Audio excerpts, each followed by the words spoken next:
নমস্কার সুধী সুপ্রিয় দর্শক মণ্ডলী, ভোরের আলো ইউটিউব নিউজ চ্যানেলে আপনাদের সবাইকে স্বাগত। আজ 16ই অক্টোবর বৃহস্পতিবার। আপনারা দেখছেন ভোরের আলোয় আবহাওয়ার আপডেট। রাজ্য থেকে আনুষ্ঠানিকভাবে বিদায় নিয়েছে বর্ষা। আবহাওয়া দপ্তর নিশ্চিত করেছে পশ্চিমবঙ্গ থেকে দক্ষিণ পশ্চিম মৌসুমী বায়ু সরে গিয়েছে। সেই সঙ্গে শেষ হয়েছে টানা 4 মাসে বর্ষার মরশুম। তাই ধীরে ধীরে আবহাওয়ার মনোরম পরিবেশ তৈরি হতে শুরু করেছে। গরম কমতে শুরু করেছে একাধিক জেলাতে। তবে নতুন করে আবার 18 কিংবা 19 তারিখ নাগাদ বৃষ্টির সম্ভাবনা রয়েছে বেশ কয়েকটি জেলাতে। তাই আজকের এই ভিডিওর মাধ্যমে আপনাদের সামনে তুলে ধরব পশ্চিমবাংলায় আগামী কয়েকদিন কেমন আবহাওয়া থাকতে পারে, বৃষ্টির সম্ভাবনা কোন কোন জেলায় রয়েছে, শীত কবে নাগাদ আসতে চলেছে, নতুন করে কোনো বিপদ আসতে পারে কিনা, সমস্ত কিছু জানবো। আসছি বিস্তারিত আলোচনায়। রাজ্য থেকে আনুষ্ঠানিকভাবে বিদায় নিয়েছে বর্ষা। আবহাওয়া দপ্তর নিশ্চিত করেছে পশ্চিমবঙ্গ থেকে দক্ষিণ পশ্চিম মৌসুমী বায়ু সরে গিয়েছে। সেই সঙ্গে শেষ হয়েছে টানা 4 মাসের বর্ষার মরশুম। সেই সঙ্গে ধীরে ধীরে আবহাওয়াও মনোরম হতে শুরু করেছে।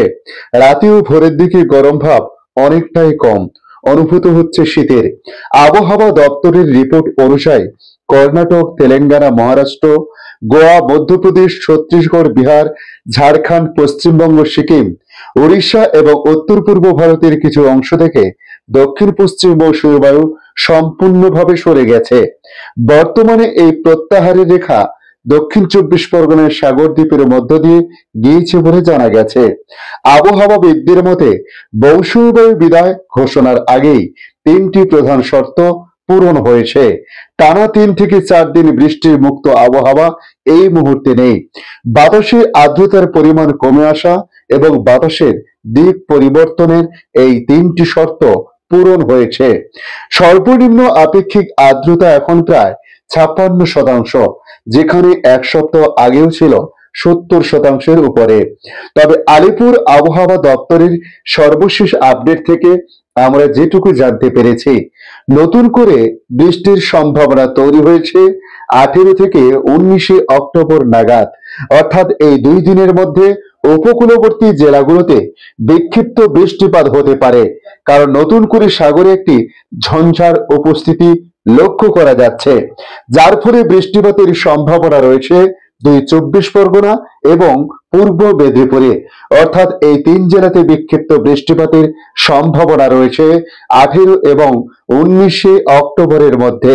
পাশাপাশি দক্ষিণ বঙ্গোপসাগর সংলগ্ন আন্দামান সাগরে 25 অক্টোবর নাগাদ নতুন সৃষ্টি হতে পারে একটি ঘূর্ণাবর্ত, যার কথা জানা যাচ্ছে বেশ কিছু বিদেশি আবহাওয়া মডেলের তরফ থেকে।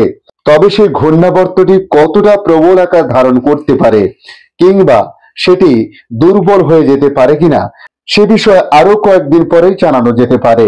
তবে তার আগে এখনো পর্যন্ত নিশ্চিত করে কোনো কিছু না জানানো গেলেও বেশ কিছু সিস্টেম দাবি করছে 25 অক্টোবর নাগাদ যে ঘূর্ণাবর্তটি সৃষ্টি হবে সেটা ভয়ঙ্কর রূপ ধারণ করতে পারে, যার প্রভাব ভারতবর্ষের একাধিক রাজ্যে পড়তে পারে। অর্থাৎ একটা ঘূর্ণিঝড়ের রূপ নিতে পারে বলে প্রাথমিক রিপোর্টে তারা জানাচ্ছে, যেটি 27 তারিখ নাগাদ আঘাত হানতে পারে। তবে এখনো নিশ্চিত করে বলা যাচ্ছে না এই সিস্টেমটি ঘূর্ণিঝড়ে পরিণত হতে পারে। তবে সর্বশেষ আপডেট থেকে এটুকু বলা যেতে পারে, আগামী 4 থেকে 5 দিন দক্ষিণবঙ্গের পাশাপাশি উত্তরবঙ্গে সেভাবে বৃষ্টিপাতের সম্ভাবনা নেই। সকালে এবং রাতের দিকে মনোরম পরিস্থিতি বা মনোরম আবহাওয়া থাকবে বলে মনে করছেন আবহাওয়া দপ্তর। আজকের আপডেট এই পর্যন্ত। পরবর্তী আপডেটের জন্য আমাদের এই ইউটিউব নিউজ চ্যানেলটিকে সাবস্ক্রাইব করে কাছে বেল চিহ্নতে ক্লিক করে অল চিহ্নতে প্রেস করে রাখার জন্য রিকোয়েস্ট করলাম। পাশাপাশি আপনারা কোথা থেকে ভিডিওটি দেখছেন অতি অবশ্য কমেন্ট বক্সে কমেন্ট করে জানাতে পারেন। ধন্যবাদ।